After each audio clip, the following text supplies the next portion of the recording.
आप कहते हैं दारू पीना पाप है, चिकन खाना पाप है क्योंकि उसमें जान है।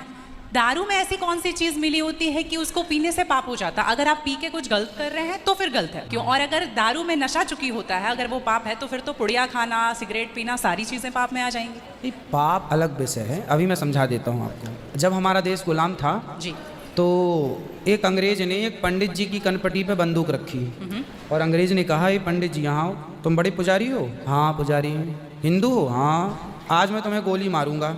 पंडित जी बोले, क्यों मारोगे? बोले, आज 4 चीज़ें तुम्हारे सामने हैं। पहले, पराई स्त्री ला के रख दी, तुझे आज इसके संग रहना है। दूसरा, मांस रख दी, आज तुझे मांस खाना है। और तीसरा, ढेर सारा सोना रख दिया।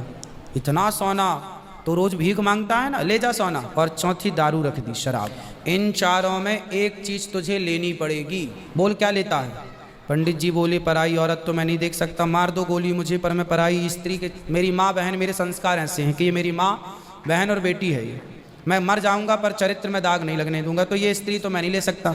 अब मांस भी मेरे धर्म के खिलाफ है, आप गोली मार दो, मैं ब्राह्मण हूँ, मैं मर जाऊंगा पर ये धर्म नहीं छोड़ूंगा।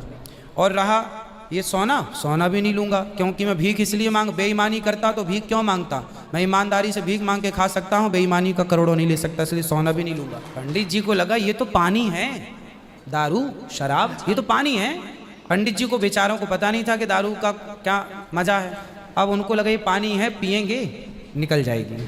पानी समझ के पंडित जी ने बोला कि चलो, गोली कनपटी में बंदूक रखा है, चलो पी लेते हैं। पंडित जी ने दारू पी, और जब दारू पी ली तो दारू जब पी तो नशा चढ़ा। शराब का जब नशा चढ़ता है तो इंसान नहीं रह जाता। जैसे स्त्रियों को, जिसको ऑपरेशन होता है ना, तो रीढ़ की हड्डी में डॉक्टर एक इंजेक्शन लगाते हैं जिससे शून्य हो जाती है। वो अंग क्या हो जाता है? कोई भी ऑपरेशन में डॉक्टर आपको शून्य कर देता है। उसी तरह शराब आपके मस्तिष्क को, आपके सोचने विचारने की क्षमता को शून्य कर देती है। आप ये निर्णय नहीं ले पाते कि क्या सही है और क्या गलत है। अब पंडित जी जब नशे में झूमने लगे तो वो उस स्त्री को छेड़ने लग गए, ए यहाँ जा, नशे में। तो यही तो प्रश्न था मेरा गुरुजी कि वो नशे में ऐसा कर रहे हैं तो गलत है।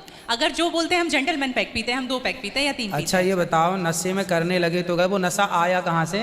शराब जहाँ से आया वही तो गलत है। नहीं तो गुरुजी, सारे फसाद की जड़ तो वही है। गुरुजी जब ज्यादा पी ले रहे हैं तो ऐसा हो रहा है, जो कम पी रहे हैं और ये कह रहे हैं कि कम पीने से ऐसा नहीं होता, आप ज्यादा। हमारे यहाँ 5 महापाप गिनाए हैं शास्त्रों ने जी।